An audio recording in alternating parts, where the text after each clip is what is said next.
వ్యవసాయ పనుల నిమిత్తం పొలాల్లో తిరిగేటప్పుడు కీటకాలు కుట్టకుండా రైతులు జాగ్రత్తలు తీసుకోవాలని Tallapudi PHC medical officer doctor Chandanapriya సూచించారు. నెల్లూరు జిల్లా ముతుకూరు మండల కేంద్రంలోని పీహెచ్సీలో డాక్టర్ సృజనతో కలిసి ఆమె మీడియాతో మాట్లాడారు. స్క్రబ్ టైఫస్ వ్యాధి అనేది ఓ కీటకం కుట్టడం ద్వారా మానవ శరీరంలోకి ప్రవేశించే బ్యాక్టీరియా కారణంగా వస్తుందని చెప్పారు. ముఖ్యంగా పొలాల్లో పనిచేసే సమయంలో ఈ కీటకం కుట్టడం జరుగుతుందని, అయితే అది కుట్టినప్పుడు అస్సలు తెలియదని చెప్పారు.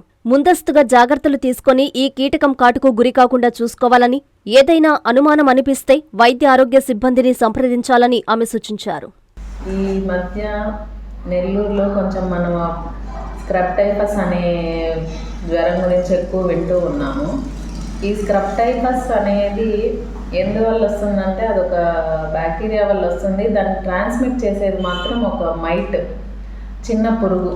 అది మన కంటికి కూడా అంతగా కనిపించదు. అది కుట్టిన విషయం కూడా మనకు అర్థం కాదు. ఇది పొలాలలో అలా చెప్పులు లేకుండా నడవడం వల్ల అక్కడ ఇక్కడ తిరుగుతూ ఉంటే ఇలాంటి పురుగులు ఉంటాయి.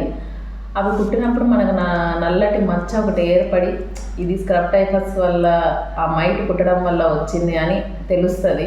అలా బ్యాక్టీరియా ఎంటర్ అయ్యి మనకు జ్వరం, మొదటగా జ్వరము, తలనొప్పి, చలి, పోను కాఫ్, ఒళ్ళు నొప్పులు ఇలాంటివన్నీ ఉంటాయి. స్టార్టింగ్ జ్వరానికి అది కుట్టడం వల్ల వచ్చే లక్షణాలు ఇవన్నీ. ఇప్పుడు మన ఏరియాలో తాళ్ళపూడి ఏరియాలో 2 కేసులు వచ్చాయి. మామిడిపూడిలో ఒక కేసు, బ్రహ్మదేవిలో ఒక కేసు. వాళ్ళకి ఫస్ట్ స్టార్టింగ్ జ్వరం వచ్చింది, వెళ్ళి చూపించుకున్నారు. తర్వాత టెస్టులు చేస్తే ఒక 4 days తర్వాత స్క్రబ్ టైఫస్ అని తేలింది.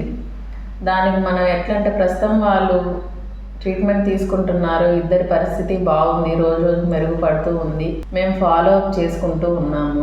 ఈ స్క్రబ్ టైఫస్ మిగిలిన వారికి కూడా రాకుండా జాగ్రత్తలు ఎలా తీసుకోవాలంటే, ఎక్కువ పొలాల్లో పంట చేల్లో తిరిగేటప్పుడు కాళ్ళకి ఏమన్నా చెప్పులు, ఏదైనా సాక్స్ అలాంటివి వేసుకొని తిరగాలి, కొంచెం జాగ్రత్త పడాలి. ఇప్పుడు కేసులు వచ్చిన వాటి కోసం మనం ఏం జాగ్రత్తలు తీసుకున్నామంటే, ఆ ఏరియాలో ఇంకెవరికన్నా జ్వరాలు ఉన్నాయా అనేవి సర్వే చేసి జనాలందరినీ మా ఆశాలు MLHPలతో ఇంటింటా సర్వే చేయించి జ్వరం వస్తే ఏం చేయాలి, వెంటనే డాక్టర్ దగ్గరికి వెళ్ళి ఏం టెస్టులు చేయించుకోవాలి, ఇవన్నీ ఏం ప్రికాషన్స్ తీసుకోవాలి అనేది హెల్త్ డిపార్ట్మెంట్ అంతా ముందుగా చెప్పింది. దీని గురించి కొంచెం మా స్టాఫ్ అందరినీ అది వచ్చిన దగ్గరే కాకుండా మిగతా సచివాలయాలన్నింటిలోనూ కూడా ఏమేం జాగ్రత్తలు తీసుకోవాలనేది ముందే చెప్తూ ఉన్నాం. ఇది అంటువ్యాధి కాదు, ఆ పురుగు కుట్టడం వల్ల వస్తుంది వ్యాధి. ఎవరికైనా ఆ పురుగు కుట్టడం వల్లే బ్యాక్టీరియా ఎంటర్ అయ్యి దానివల్ల వస్తుంది, అంతేగాని ఒకరి నుంచి ఒకరికి వచ్చేది కాదు. ఆ టెస్ట్ అనేది మనకి ఇక్కడ PHCలో లేదు, GGHలో అందుబాటులో ఉంది. GGHలో మనం ఫ్రీగా టెస్ట్ చేయించుకోవచ్చు స్క్రబ్ టైఫస్. ప్రైవేట్ అన్ని దగ్గరలో కూడా చేస్తారు. మెడికవర్ క్యాన్సర్ ఇన్స్టిట్యూట్ మన నెల్లూరులో అత్యంత అనుభవజ్ఞులైన వైద్య నిపుణుల ఆధ్వర్యంలో అన్ని రకాల క్యాన్సర్ వైద్య సేవలు. అధునాతన పెట్ సిటీ స్కాన్ ద్వారా 5 నిమిషాల్లో క్యాన్సర్ నిర్ధారణ మరియు చికిత్స అందిస్తోంది. దక్షిణ భారతదేశపు మొట్టమొదటి హాల్సియన్ రేడియేషన్ థెరపీ మెషిన్ మరియు బోన్ మ్యారో ట్రాన్స్ప్లాంట్ అందుబాటులో కలదు. ఆరోగ్యశ్రీ మరియు ప్రభుత్వ అనుసంధాన ఉద్యోగులకు CGHS, EHS, ఆరోగ్య భద్రత, మరెన్నో బీమాలు మరియు నగదు రహిత చికిత్స అందిస్తోంది మీ Nellore Medicover cancer institute, Chintareddypalem, Nellore.